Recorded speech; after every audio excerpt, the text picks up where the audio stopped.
C'est un plaisir pour moi de vous présenter cette grande édition du journal. Mesdames et messieurs, bonsoir et bienvenue. Découvrons tout d'abord le titre. Arrivé à Béni, à l'est de la République démocratique du Congo pour battre sa campagne, ce mercredi 5 décembre 2018, le candidat de la coalition Lamuka, Martin Fayulu, a été accueilli cet après-midi par une foule immense venue soutenir les libérateurs du Congo. Les questions sur le processus électoral en cours, sur les sanctions infligées contre certaines personnalités congolaises par l'Union européenne et les retraits progressifs de la MONUSCO étaient au centre des échanges au cours de la conférence de presse bimensuelle de la mission de l'Organisation des Nations Unies en RDC tenue ce mercredi 5 décembre 2018. Elle est célébrée chaque 5 décembre de l'année, la journée mondiale du bénévolat initiée par l'ONU pour promouvoir le travail bénévole et le développement économique et social. Les détails dans ce journal.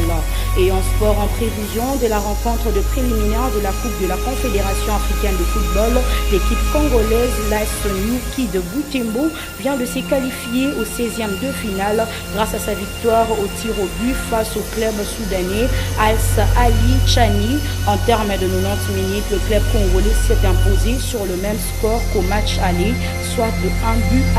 C'en est tout pour le titre. Encore une fois, bonsoir et bienvenue dans l'actualité. Les candidats de la coalition Lamuka, Martin Fayulu, vient de débuter avec sa campagne électorale ce mercredi 5 décembre 2018 par la ville de Béni, au nord Kivu, à l'est de la République démocratique du Congo. Ces derniers ont fait une escale à Goma avant de rejoindre Béni où une foule immense l'attendait. Comme prévu, Martin Fayulu a tenu un meeting au rond-point du 30 juin. Cette tournée vient juste après celle de Félix Tshisekedi et Vital Kamerhe le mardi 4 décembre à Goma.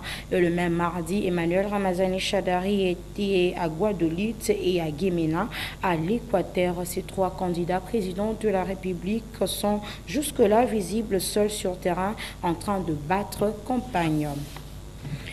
Toujours processus électoral, les jeunes de la commune d'Engiringiri font de leur côté aussi la campagne électorale pour leurs candidats de porte à porte, une initiative de membres du coupe sur coupe. Ces jeunes soutiennent la candidature d'Emmanuel Ramazani Shadari, candidat du Front commun pour le Congo. Suivez ces propos recueillis par Tchani Zola et Les Moussimbaka.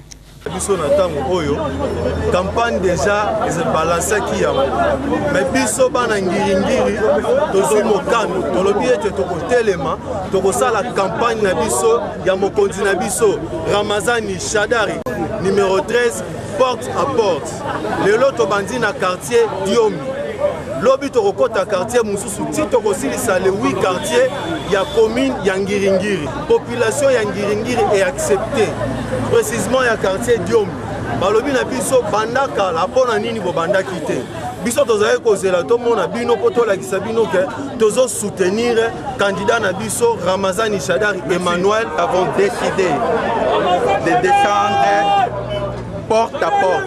La campagne avait déjà commencé. Mais l'activité porte à porte, l'activité de mobilisation, l'activité de vendre positivement notre cher candidat, les candidats du FCC, aujourd'hui, en Ngiringiri, nous le faisons et vous-même, vous êtes témoins. Dans le même registre, alors que leur leader continue à déclarer que leur cible et adversaire, c'est les candidats du Front commun pour le Congo, Emmanuel Ramazani Shadari, mais du côté de militants de Lamuka et Cash, ces derniers sont divisés et se considèrent plutôt comme adversaires sur terrain. Suivez ce propos recueilli d'un membre de la coalition. Félix n'est pas l'ennemi de Fayulu. Félix, c'est le frère de Fayulu. Les vrais ennemis du Congo, c'est le FCC. Et c'est ce qui nous intéresse. Ceux qui ont fait souffrir les Congolais pendant 20 ans, c'est le régime Kabila. C'est eux notre adversaire. Il n'y a pas les questions de tribalisme. Le Congo, avant tout. Fayulu n'est pas de l'Odja, n'est pas de, c'est pas du Katanga, du Kivu, de Kinshasa. Fayulu, c'est le Congo. Retenez ça bien, Fayulu, c'est le Congo. Toujours processus électoral, la campagne électorale, on continue d'en parler dans l'actualité. Si certains candidats plus nantis arrivent à mettre leur paquet afin de battre et réussir plutôt une bonne campagne électorale, d'autres par contre, faute de moyens, éprouvent d'énormes difficultés pour le faire. Il s'observe de ces faits au sein du même regroupement politique ou parti politique des inégalités.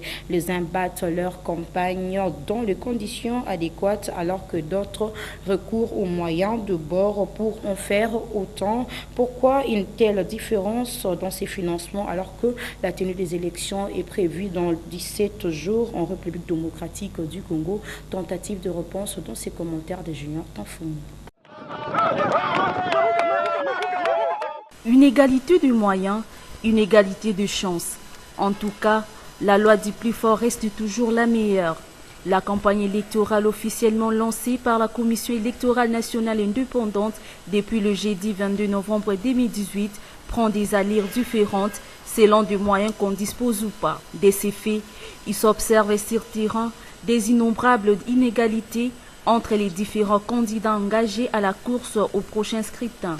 Si certains candidats ont le moyen pour battre et mener une bonne campagne électorale, d'autres par contre éprouvent des sérieuses difficultés et recourent aux moyens des bords tels que le porte-à-porte pour battre campagne.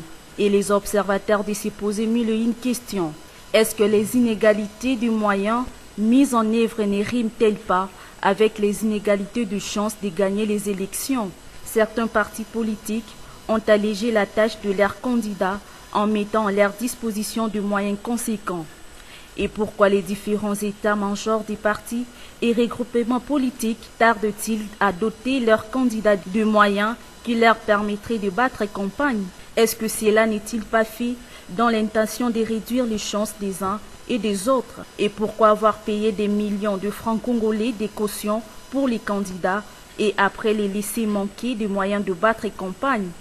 Une chose est vraie, quels que soient les moyens financiers, quelles que soient les stratégies appliquées, l'essentiel, c'est de gagner les élections. Tout chemin mène à Rome, dit-on, et qui dit que déployer de grands moyens durant la campagne électorale veut dire remporter les élections.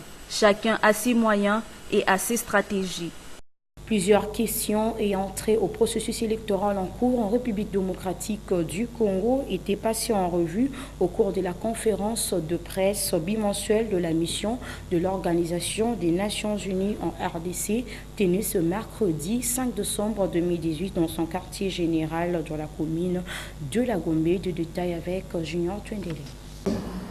La mission de l'Organisation des Nations Unies pour la stabilisation en République démocratique du Congo est revenue sur les questions ayant trait au processus électoral en général ce mercredi 5 décembre 2018, tenu au quartier général de la mission onusienne dans la commune de la Gombe. Questionné au sujet de la campagne électorale pour les élections présidentielles, législatives et provinciales, Florence Marshall, porte-parole de la MONUSCO, a rappelé que la représentante spéciale du secrétaire général des Nations Unies, Leila Zerougui, poursuit les plaidoyers dans le but du respect de l'accord de la Saint-Sylvestre. La MONUSCO n'organise pas les élections. Ce sont les Congolais qui organisent les élections pour les Congolais. C'est la CENI qui organise les élections et qui a fait ce choix technologique. Donc nous n'avons pas à commenter ce choix ni les déclarations de l'un ou l'autre candidat. S'agissant des sanctions européennes infligées contre certaines personnalités congolaises, cas du candidat président Emmanuel Ramazani Shadari pour le compte du Front commun pour le Congo et les retraits progressifs de la MONUSCO, Florence Marshall précise. La MONUSCO n'est pas impliquée dans ces sanctions puisqu'il s'agit de sanctions de l'Union européenne et donc la MONUSCO n'a pas à commenter ni les décisions du gouvernement du pays hôte dans lequel elle se trouve, donc en l'occurrence la RDC, ni de celles d'organisations partenaires. Nous entendons depuis plusieurs années cette demande de retrait progressif de la MONUSCO. Ça fait depuis plusieurs résolutions que cet aspect est inscrit dans le mandat sous la forme d'un dialogue stratégique engagé entre la MONUSCO, les Nations Unies et le gouvernement congolais pour examiner les modalités de ce retrait progressif. En ce qui concerne l'attitude de la mission des Nations Unies sur le processus électoral, la porte-parole de la MONUSCO éclaircit en ces termes. Alors actuellement, oui, le processus se situe à l'étape majeure de la campagne, au cours de laquelle tous les candidats peuvent présenter leur programme. Dans un autre registre, après une semaine de fermeture, l'ambassade des États-Unis à Kinshasa a rouvert ses portes au public le mardi 4 décembre 2018. Des précisions dans ses commentaires de Naomi Katako, on les suit.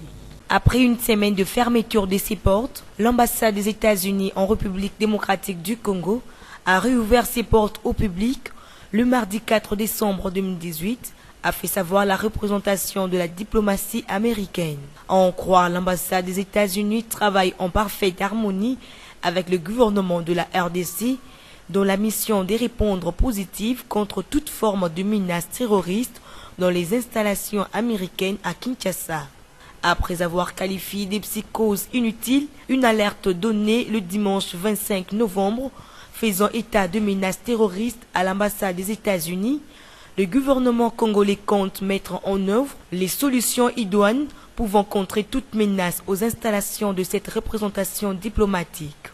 C'est la raison pour laquelle les États-Unis d'Amérique a eu à dépêcher à Kinshasa sa sous-secrétaire d'État adjointe aux affaires africaines, accompagnée du vice-premier ministre en charge des affaires étrangères, Léonard Okitundu, dans l'objectif de se faire une idée sur les dossiers. En clair, toutes les batteries sont mises en marche en vue de barrer la route à toutes les menaces terroristes n'y soient pas réalisées. Et cela est en étroite collaboration avec les autorités compétentes de ce secteur. Parlons éducation à présent, les étudiants de l'université Révérend Kim projettent une marche sur les différends qui opposent le pasteur sud-coréen Kim Young-sik au général Célestin Kanyama au sujet de la villa 656 de l'avenue Ouvira dans la commune de la Gombe, une villa achetée par le Révérend Kim en vue d'y installer une clinique universitaire. Suivez. Nous sommes là. Déclaration des étudiants de l'université Révérend Kim sur la parcelle 656, avenue Ouvira, dans la commune de la Gombe, occupée illégalement par le général Célestin Kanyama. Nous, étudiants de l'université Révérend Kim, unis comme un seul homme, monta au créneau pour dénoncer les comportements inciviques du général Célestin Kanyama tendant à démystifier la justice de la République démocratique du Congo et voire même le président de la République, son Excellence Joseph Kabila Kabange. Pour rappel, le couple Révérend Kim a fait don d'une villa pour érection d'une clinique universitaire dont le général Célestin Kanyama occupe illégalement, voire par défi depuis 2014, que fort de son droit de propriété et conformément à l'article 34 de la Constitution de la République démocratique du Congo tel que modifié à ce jour, Révérend Kim a saisi la justice en vue de déguerpir les précités. Qui ayant eu gain de cause au premier, tout comme au dernier degré, précisément sous l'arrêt 34.915, mis définitivement fin à tous ces procès et diligenté la procédure de l'exécution de cette décision ayant acquis la force de la chose jugée ainsi que la force de la chose jugée. C'est avec regret qu'on a pu vivre un spectacle désolant et de mauvais goût où le général Célestin Kanyama, officier général de son État, juriste de surcroît, va obstruer à l'exécution d'une décision judiciaire en niant les éléments de la police nationale congolaise pour ce faire.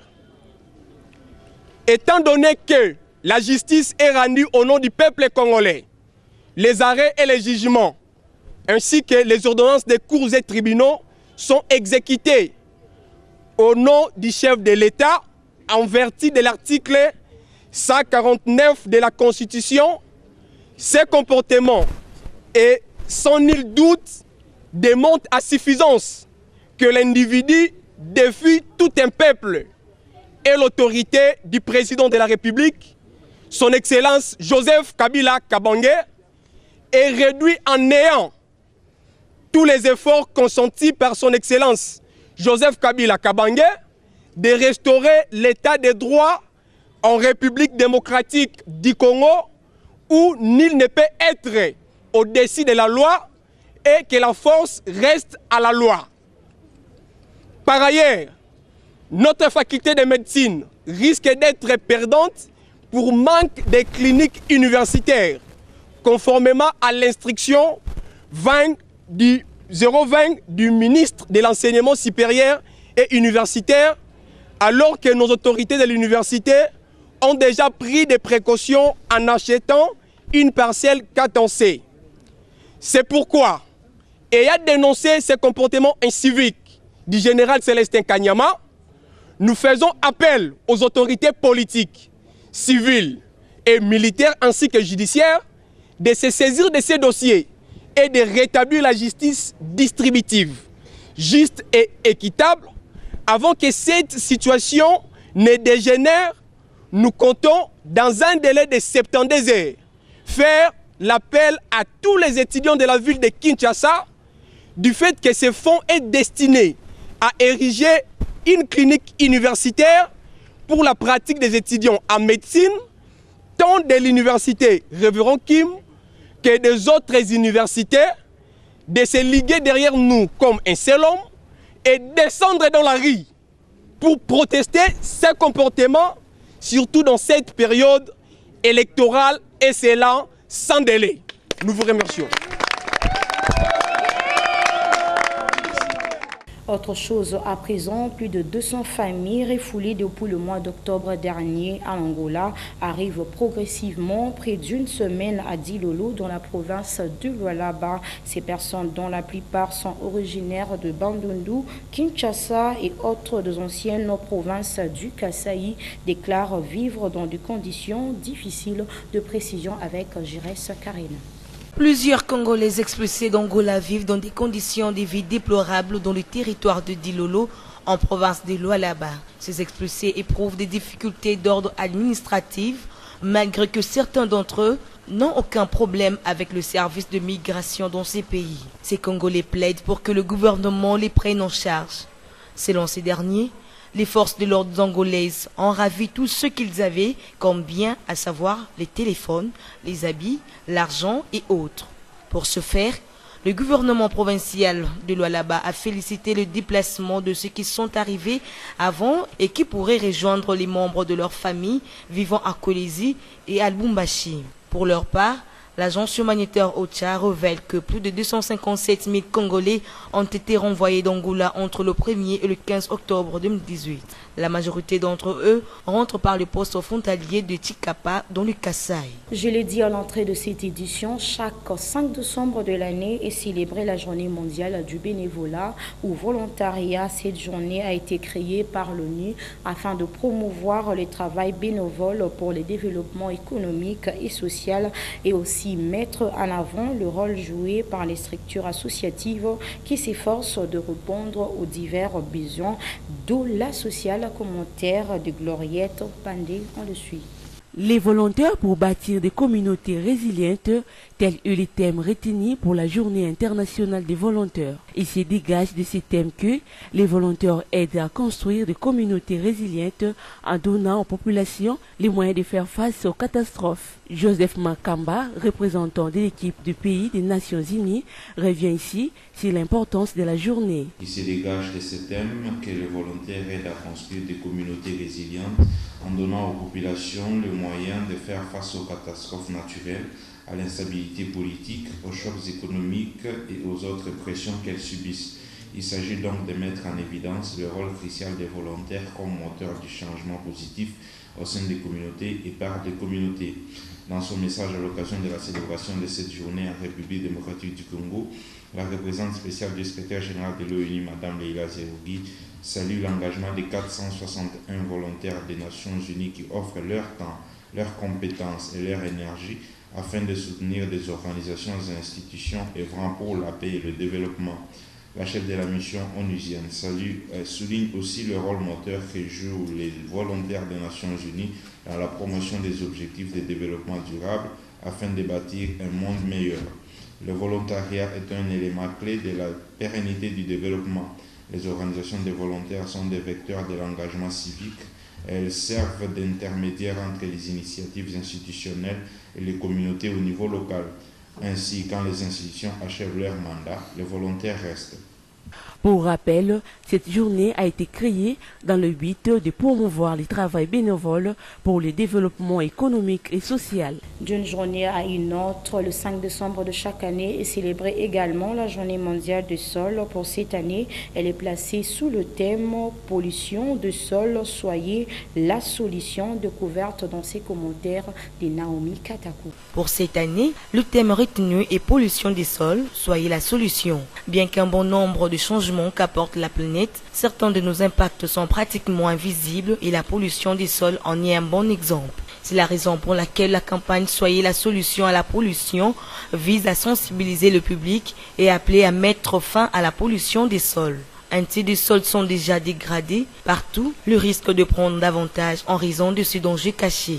En effet, la pollution des sols peut être invisible et semble lointaine, mais tout le monde et partout sont touchés par le problème qui dégrade nos sols, empoisonne notre alimentation, ce qui fait que la plupart des polluants proviennent d'activités humaines, telles que des pratiques agricoles non durables, des activités industrielles et minières, des déchets urbains non traités et d'autres pratiques respectueuses à l'environnement. L'heure est venue de lever le voile sur cette réalité menaçante pour lutter contre la pollution des sols, c'est-à-dire unir les forces et traduire une détermination en action.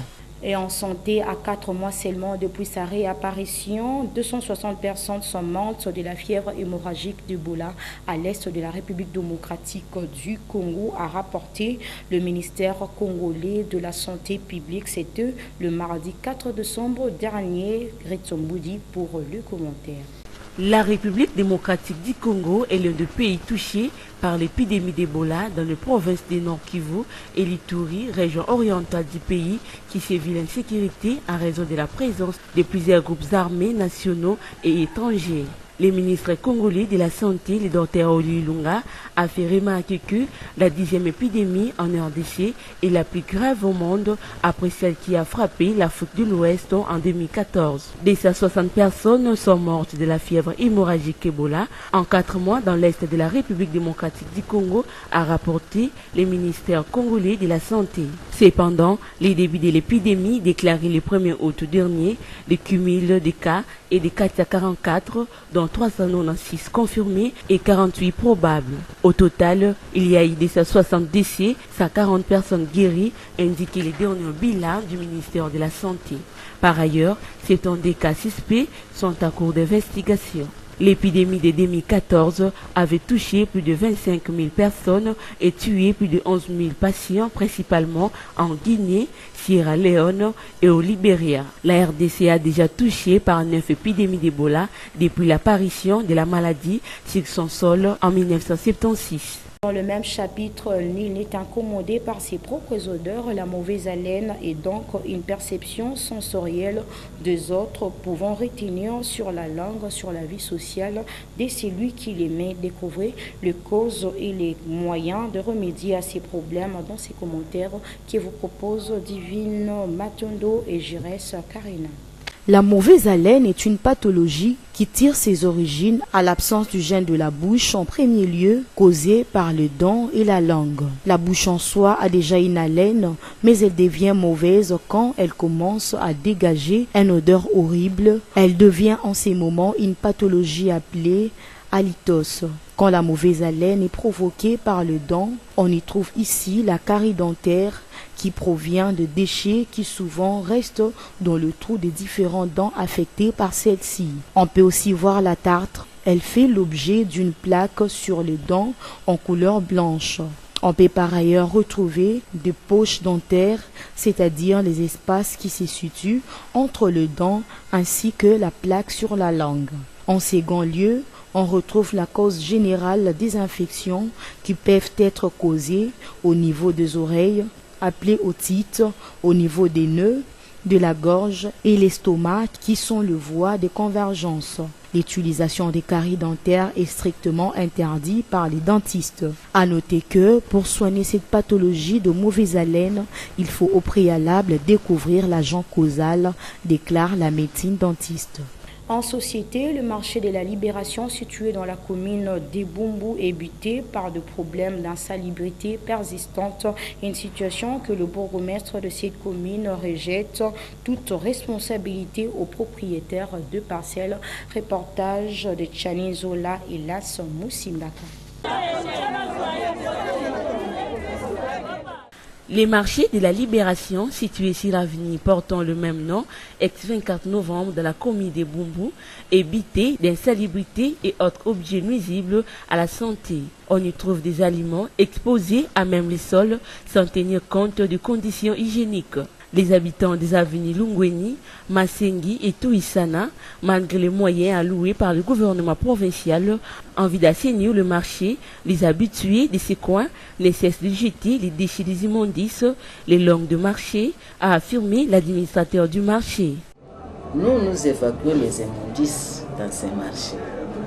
Après avoir travaillé, vers 16 heures, vous trouverez les parcelles voisinantes qui viennent jeter les immondices dans le marché, dans nos sites. Nous enlevons même des fétiches dans ces marchés. Et ce n'est pas les immondices des commerçantes de notre marché. Face à cette situation de choses, les bourgmestres de Bumbu rejettent toutes ces allégations aux responsables de parcelles environnantes. Les populations environnantes, tant du côté de Sénégal que du côté de Bumbu, en profitent pendant les heures creuses pour venir déposer leurs immondices, ce qui fait que le matin, la quantité va au-delà des moyens disponibles. Et que nous avons les mécaniques utilisées ne permettent pas à ce que les évacuations se fassent convenablement. Et sinon, si aucun effort n'était fait, vous auriez trouvé des tas et des tas d'immondices. Il y a eu d'abord le problème avec l'OVD. Quand ils sont venus tirer, ils avaient oublié qu'il fallait tout évacuer. La santé n'a pas de prix, dit-on. Au-delà de tout, c'est au service d'assainissement de l'hôtel de ville de prendre à cœur toutes ces préoccupations. Parlons sport en voie de chuter dans ce journal. Le Daring Club Motema Pembe de Kinshasa et l'AS Nyuki de Butembo sont qualifiés pour la 16e de finale de la Coupe de la Confédération africaine de football édition 2018-2019. C'est sur cette note sportive que prend fin cette grande édition du journal. Mais avant de nous quitter, en voici ce qui a été essentiel de cette édition. Arrivé à Beni, à l'est de la République démocratique du Congo pour battre sa campagne, ce mercredi 5 décembre 2018, le candidat de la coalition Lamuka, Martin Fayulu, a été accueilli cet après-midi par une foule immense venue soutenir le libérateur du Congo. Les questions sur le processus électoral en cours, sur les sanctions infligées contre certaines personnalités par l'Union européenne et les retraits progressifs de la MONUSCO étaient au centre des échanges au cours de la conférence de presse bimensuelle de la mission de l'Organisation des Nations Unies en RDC, tenue ce mercredi 5 décembre 2018. Elle est célébrée chaque 5 décembre de l'année, la journée mondiale du bénévolat, initiée par l'ONU pour promouvoir le travail bénévole pour le développement économique et le social. Les détails, vous les avez lus dans ce journal. Et en sport, en prévision de la rencontre de préliminaire de la Coupe de la Confédération africaine de football, l'équipe congolaise l'AS Nyuki de Butembo vient de se qualifier au 16e de finale grâce à sa victoire au tir au but face au club soudanais AS Ali Chandi. En termes de 90 minutes, le club congolais s'est imposé sur le même score qu'au match aller, soit 1-0. C'en est complètement fini dans ce journal coordonné par Franck Ouassanga sous la supervision technique de Guilherme Ayamba, Freddy Ikotama et bienvenue Zantuna. Merci à vous de nous avoir suivis et bonne suite de programme sur la chaîne de l'éducation. Au revoir.